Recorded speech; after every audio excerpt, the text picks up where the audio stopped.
Olá, cursistas do curso de especialização Gênero e Diversidade na Escola. Novamente nós estamos aqui nos encontrando para tratar de uma outra técnica de coleta de dados, né? Relembrando um pouquinho, nós já vimos a técnica de observação, de entrevista, de grupo focal e hoje nós vamos falar especificamente da técnica denominada análise documental, que consta no seu livro. Não se esqueça que você tem um livro de apoio que é bastante importante para você, da página 43 para a página 45 do seu livro.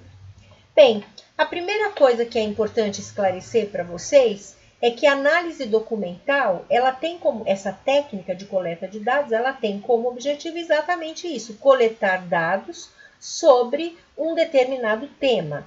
Por exemplo, se você estiver fazendo um estudo sobre relações de gênero na educação infantil e como que o marco político-legal aborda esse tema em seus documentos, né, chamados de documentos oficiais, você vai ter acesso, você vai fazer um levantamento de dados, vai pegar esses documentos no período de, por exemplo, 2000 a 2015, ou 2010, 2015, e aí você vai avaliar quais são as expressões, os elementos chaves, as palavras-chave, a forma como esses documentos oficiais, tanto políticos quanto legais, tratam das relações de gênero na educação infantil.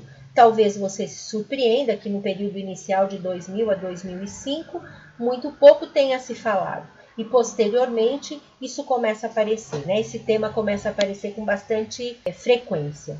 Então, o que é importante compreender é que, como eu acabei de dizer, a análise documental, ela implica você levantar dados a partir de documentos. Esses documentos, eles podem ser documentos históricos, eles podem ser documentos políticos, eles podem ser documentos legais, né, da legislação, eles podem ser um documentário, por exemplo, com uma história sobre determinado tema, foco do seu estudo, que posteriormente vai ser os elementos constitutivos do seu artigo científico para a conclusão do curso de especialização.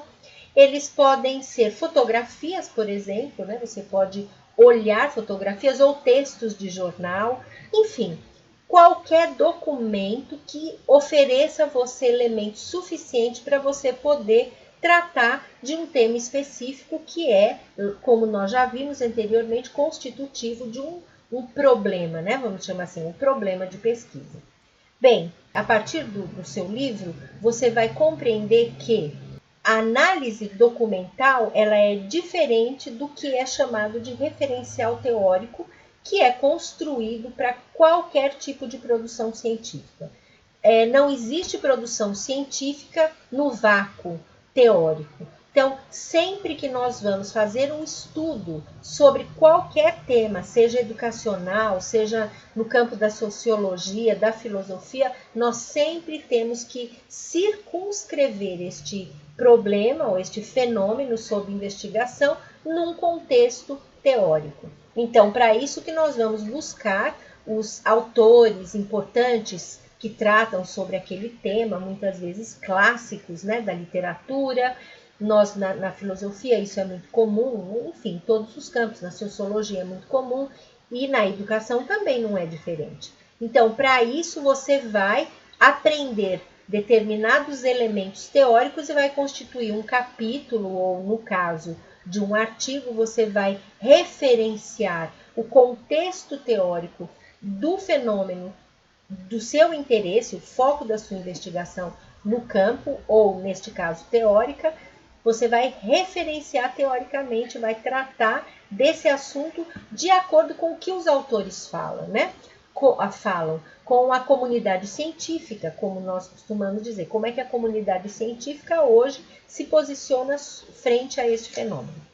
Bem, então, uma vez clarificado a diferença entre análise documental e referencial teórico, a gente tem que saber, por exemplo, que hoje nós temos na internet, nós temos na rede virtual um número infinito de possibilidades de acesso a conteúdos escritos, né? A documentos que são disponibilizados. E é claro que a gente precisa ter muito cuidado, porque quando você tem essa possibilidade quase que infinita de acesso, você tem que ter muito cuidado e critério para selecionar aqueles documentos que são relevantes. Por exemplo, se você estiver fazendo uma análise documental sobre como a educação infantil se estrutura no Brasil nesse período de 2000 a 2015, em termos do seu marco político e do seu marco legal. E como que dentro deste contexto aparece e se trata das relações de gênero na escola, né? Na escola das crianças pequenas. Você precisa ter muito cuidado para, na hora que você for buscar essas informações na rede virtual, você precisa ter muito cuidado, por exemplo, para levantar, como nós dizemos, documentos que são documentos relevantes. Não é qualquer coisa, não é por exemplo, um PowerPoint disponibilizado ou um vídeo como esse com alguém de uma escola, de qualquer lugar, ou uma escola, uma faculdade, ou uma universidade pública, não importa, falando, porque você não sabe se o que a pessoa está dizendo realmente tem valor. Então, como que você vai adotar critérios? Por exemplo, você vai escolher procurar no YouTube entrevistas ou uma fala que esteja gravada num vídeo de autores renomados, de pessoas que são pessoas com credencial na área que você busca estudar. Bem, no seu livro você vai descobrir que para fazer análise documental, eu diria, não é simples, né? Nada é simples quando se trata de pesquisa.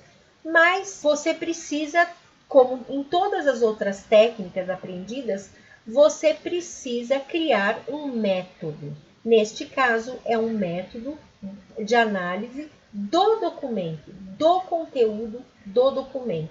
Seja esse documento uma imagem, um documentário, uma narrativa num livro, um documento legal, um documento político, não importa. Você precisa criar um método. Bem, no âmbito da metodologia da pesquisa, 3 métodos são aqueles que estão sendo tratados aqui no seu livro. O primeiro deles é chamado análise de conteúdo, que é um método bastante utilizado na sociologia, na educação. O outro é análise de estruturas narrativas, que é bastante utilizada no campo da linguagem, da linguística.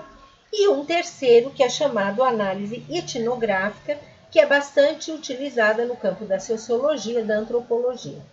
Bem, vamos pensar um pouquinho sobre a análise de conteúdo. Como é que você vai fazer uma análise de conteúdo? Você vai estabelecer categorias relevantes para aquele tema e você vai, a partir destas categorias que são chamadas a priorísticas, porque você define essas categorias antes de iniciar o processo da análise documental, aí você começa a buscar a frequência com que essas palavras, esses termos-chave, aparecem nos textos que você está estudando. Se você estiver fazendo um estudo sobre o marco político-legal da educação infantil no período de 15 anos, de 2000 a 2015, olhando para relações de gênero, claro que uma palavra seria gênero. Então, você vai mapear os documentos e identificar quantas vezes que a palavra gênero ou gênero na educação infantil ou relações de gênero aparecem nesses documentos. E em que período que elas começam a aparecer, em que período que elas aparecem mais, quando que começa a diminuir a frequência com que elas aparecem, e esses elementos vão te dar condições de analisar de uma maneira apropriada esses documentos que você está estudando. No caso da análise da estrutura narrativa, como eu disse há um minuto atrás, o foco, portanto, é a linguagem. Então, é importante se compreender, ao analisar esses documentos, qual é o tipo de linguagem que esses documentos trazem. Quais são os significados que estão por trás das palavras que são escolhidas. Por exemplo, hoje em dia, com muita frequência, aparece a palavra diversidade, até mesmo no nome do curso Gênero e Diversidade na Escola. Então, veja, a palavra diversidade é uma palavra hoje muito importante. A minha dúvida seria, quando ela começou a aparecer? Como ela é definida? Quem trata dessa palavra? quando ela emerge nos textos, nas narrativas, como que as pessoas compreendem essas palavras? Então, as pessoas que estão por trás dos textos, né? Dos documentos, no caso. Então, como que as imagens representam a diversidade, por exemplo, na escola, ou a diversidade brasileira, ou a diversidade na educação infantil? E, finalmente, na análise etnográfica, como eu disse para você, que é uma análise bastante utilizada na antropologia, na sociologia, ela tem a ver com elementos culturais. Então, a preocupação aqui da análise etnográfica não é definir a verdade por trás das palavras, ou os significados por trás das palavras, mas é compreender o processo de constituição, o processo social de organização de determinados elementos que se expressam através de textos, imagens, documentos e por aí vai. Bem, hoje com essa videoaula nós concluímos essa etapa das técnicas e no nosso próximo encontro nós vamos tratar da análise dos dados, quer dizer, como é que você pode sistematizar e analisar os dados. Não esquecendo aqui que nós temos 15 eixos e que para cada eixo vocês vão ter acesso a 2 artigos científicos que, óbvio, devem ser lidos para que vocês possam começar a estruturar, a pensar de uma maneira apropriada para a construção do seu artigo, que logo, logo vai acontecer. Bom, eu espero que vocês tenham um bom trabalho e a gente se encontra em breve.